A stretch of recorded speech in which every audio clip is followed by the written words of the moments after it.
Hello, and welcome back to Sharing a Chapter a Day. This is me, and today I will be reading Chapter 64 of Engagement in Peril by Dara, Odoe. Chapter 64 is titled Near Death Once More. Another near-death experience for me occurred on June 20th, 1997. I was taken to the Naval Medical Center emergency room for chest pain and irregular heartbeat. That Friday morning, I went to work quite tired, sore, and just out of it physically, because the night before I was just in the gym busting my ass in the weight room, getting cut real good. That morning, I had just finished taking a patient's vital signs and placed the patient's record on the doctor's door. So I decided to sit down, take a break, get some rest, because I was just tired and felt a prolonged pain in my chest. After a short rest and some deep breaths, I then went back up to the front desk to grab another patient's chart to do more vital signs. And Karen, our clinic's medical clerk, noticed that I wasn't doing so well, and that I seemed to be blue in the face. With some concern for my welfare, Karen then asked me, "What's wrong, boy?" She often lovingly referred to me as that. "Nothing, just tired," I replied softly while calling out for the next patient for his vital signs measurements. Like a sixth sense to her, Karen knew something was up. She then went to notify the nurses of my condition in the treatment room. From her concern, the nurses came up to me and asked me how I was feeling and escorted me to the back of the treatment room away from the several of the patients that were being treated already. Once I sat and situated myself into the lazy boy recliner in the back room, they also gave me some pure oxygen through a nasal canal tube to help me with my shallow breathing then. While they were looking out for me, they asked me about my medical history and what I had been up to, mainly physically, for the last few days or so. They were getting a summary of my past health and history, documenting it into their nursing notes. I told them that I was having sharp chest pain, and they hurriedly notified our clinic CO, Dr. Millard. He quickly came to look me over and found that I was having dull sharp pain in my chest. Without hesitation, he then ordered an EKG from cardiology that was right upstairs above us on the third floor. And then he also decided to give me some nitroglycerine from the emergency crash cart. Once the EKG personnel arrived, they put several leads on my persons to get some reading. The reading was dull and wasn't showing much. With some real concern, Dr. Millard went ahead and requested for the nitroglycerin from several of the attending nurses there. When he asked for the nitroglycerin, everyone hurriedly went and got him one. One of the nurses broke open the red plastic locks that was on the crash cart and pulled out the nitroglycerin spray and handed it to Dr. Millard. He then squirted the spray into my mouth, and right away the medication took effect and made my head ache quite horribly. It was like my head was exploding right there and then, and jump-started my heart rate faster and worsened my dull, sharp pain.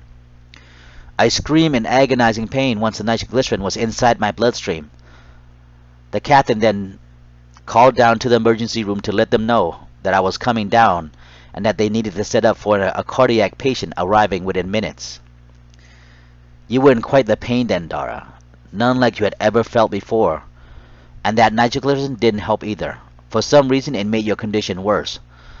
Luckily, you had people there that were concerned about you and your well-being and took real good care of you. You were fortunate then, being in a place with friends who adore and cared for you. Shortly after their request had been instructed to the ER, they hurriedly placed me into a wheelchair and wheeled me down to the emergency room several hundred feet away in the next medical building. The chemo patient who were in the next room being treated saw me being wheeled out, passed them, and wondered what was going on. One of the nurses informed them that it was a real emergency as we passed them by. Dr. Millard and a few nurses wheeled me down there, with several of my fellow corpsmen following alongside behind to make sure that I would be all right. The rush to the ER room was smooth. At moment throughout our trip, I was asked how I was feeling. Not one to complain or anything much. My head was still really pounding and my chest pain was much sharper. I reminded the good people that I still had the sharp pain in my chest and that my head was still pounding. While being wheeled down to the emergency room, thoughts came to mind that I was lucky to have just joined the U.S. Navy a little over a year ago. When I did, I once had gone through so much then, and the first school of life. If I had gone off to UC Irvine on the business scholarship that I had received during my senior year of high school at Poly in that spring of 1995, I just may have died from the stress of school and the college lifestyle then. You know, the many hours of staying up and studying and partying with no simple thoughts to take care of oneself or health, while engulfed with the fun, mishap, and experimental adventures of young youth. Perhaps my decision to turn down the free ride scholarship and my enlistment into the armed services then had saved my life. I guess nature took its course and allowed fate to take over my decision and future endeavor then, and led me to being saved once again from the occasional haunting grips of death.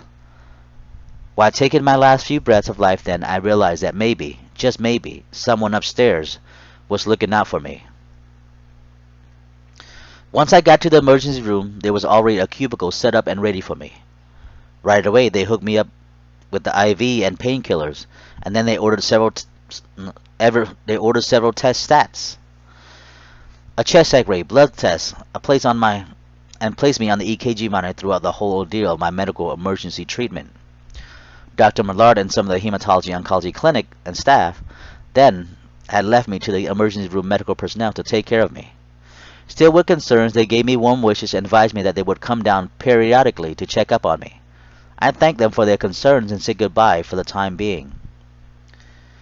I was in the Naval Medical Center Hospital ER room for about 4 hours or so, hooked up with painkillers, IVs, and several monitors, which numbed my entire body and slowly dulled my chest pain and aching head then. Quarterly, the ER staff would come by to check up on me. While being poked and stabbed, I thought to myself then that if this was going to be my deathbed, this is going to be the death of me.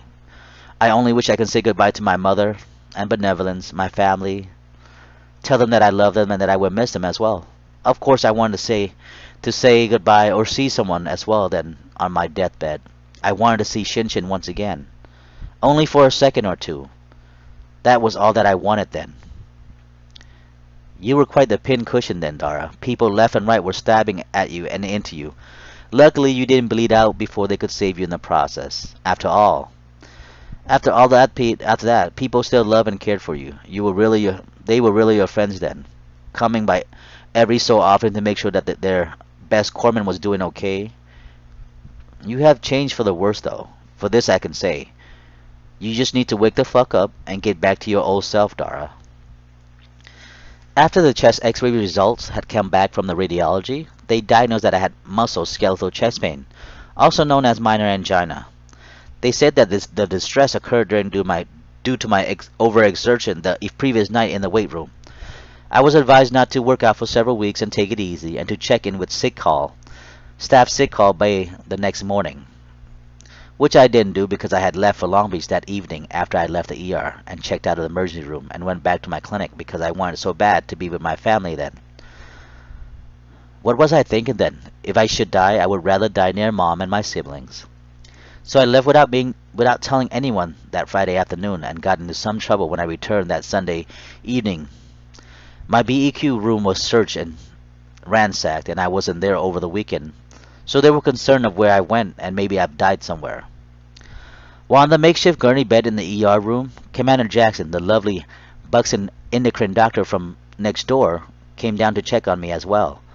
My lovely angel had come down to check on me. So I had imagined in my head. So did Karen and Jerry, Maureen and Carmel, the lab technicians with several beautiful daughters, who was a phlebotomist for our clinic, and several other staff members came down to visit me and tend to my needs, showing their concern for my welfare and just making sure that I was feeling better. Everyone seemed to care for me then. I was so lucky then to have so many people who cared for me. I hope you will still have the same type of people who cared for you, Dara, in your last death trial. It's good to know you have friends who care enough to have you on their minds. I love those people in the hematology oncology clinic, and Commander Jackson too, of course. After I was doing a little bit better that day, I was given the rest of the day off and went back to my dorm and slept it off most of the time. And shortly after, without telling anyone of my whereabouts or where I was gonna go, I left base for the Greyhound bus station and bought a round trip ticket home to Long Beach and stayed there for the weekend. Now, when I returned on Monday back to the Naval Medical Center staff sick call, they were quite upset. They were upset that I didn't show up the next day for my scheduled appointment after my sudden scare that previous Friday morning. They thought I had gotten worse and might have died or something. They threatened me with putting me on base restriction. But once I explained what I was feeling and thinking, they decided not to press any charges. I told them that I needed to see my family and I would rather die with people I know than to die alone on base in my room. In reality, they were right. I could have died on the way to see my family back then on the bus, because the trip on Greyhound usually takes 4 to 5 hours from San Diego. But I wasn't thinking straight then. All I wanted to do was to go home and see my loved ones. While in Long Beach for the weekend, I spent most of my time with my mom, my family, and benevolence. I told her what had happened to me at work that Friday, and she worried about me. Although I never told my mother what had happened to me, I have yet to tell my mother about the matter to this day. I just don't want her to be concerned about my health. I just don't want to concern my mother of my weakened condition and state then. Mom now knows of my many illnesses since my last close death episode back in the Green Valley Mess area a short while back. I'm not as strong or as agile as I once was. I am no longer the demon who possesses all sorts of abilities. I now have many fears and anxieties. I now have many weaknesses, and they are only getting worse as each day comes. Every breath that I take may be my last. Since I have been cursed with this ill affliction because of my cheat behind my beloved Shinshin's back that cost him his life. I now have been cursed with the sins that I have committed upon my dearly departed, who is now in a better place. Now, before leaving for the Boost program in Newport, Rhode Island, in summer of that year, I took about a month off of leave and spent most of my free time with my family and benevolence. We would take my niece and nephew to the park and movies during various outings. Sometimes we would fool around, fucking each other's brains out, and just having devious sex everywhere we could. But always in our secrecy thoughts, we made love and shared each other's company and hid it from the rest of the world, where at times her mother and her sister would catch us in the sinful act throughout the various area in their house.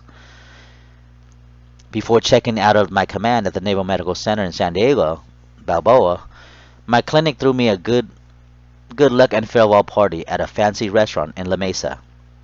It was a very nice party. We had it at a nice bistro with fine food and alcohol. We all had a nice, healthy meal then together.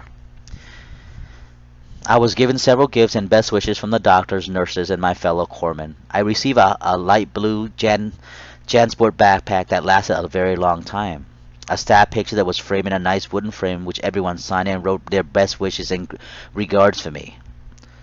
My mother has it hanging on her living room wall at her home to this day. Commander Ballantyne wished me well and gave me several warm hugs. So did the rest of the staff and personnel that attended my farewell party. I wished so bad that Lieutenant Caressa Allo was there too to celebrate my farewell party, but she wasn't. I so badly wanted to hold and caress her then. She was my crush then, and she knew it, and she knew that I had this amazing crush on her then. I appreciate them for being there for me. They are the greatest people that I have ever met and maybe you can ever meet. I would really miss the hematology-oncology clinic and its staff once I left. God only knows what happened to me then in the future, and only time will tell if I will become who I am supposed to be. My goal from then on was to get through Boost and earn my bars, climbing up the ranks and perhaps becoming Chief of Naval Operations for the Navy. That is my goal for now. I know what you have become, Dara. A degenerate and an absolute asshole. The bastard who killed off his very own flesh and blood. That's right, you killed off Shinshin, you son of a bitch. After all, he was the good and the sane side of you. After all you have been through, you will never be able to become CNO of anything. Your sins and conniving habit have caught up with you, and you deserve what you get, you son of a bitch. So with my spirit high and my goals almost reached, I was ready to set anew. Several days later, I said my long goodbyes with hugs and kisses to the staff in the hematology-oncology clinic. I would surely miss them.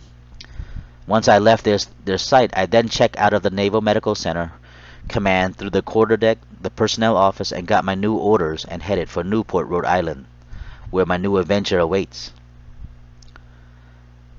Little did you know then, Dara, that being in Newport would be the end of your naval career. That place sure fucked you up, and curse the day you set foot onto their property. I hope you will get better soon, Dara. People like you deserve some happiness in one's life. Only time heals, and eventually you too will be healed from all that you have gone through. Nobody deserves to be cursed forever. I know that you have sinned much. I know you have betrayed someone you have loved and adored. I'm sure that he will eventually forgive you, and I only wish you well.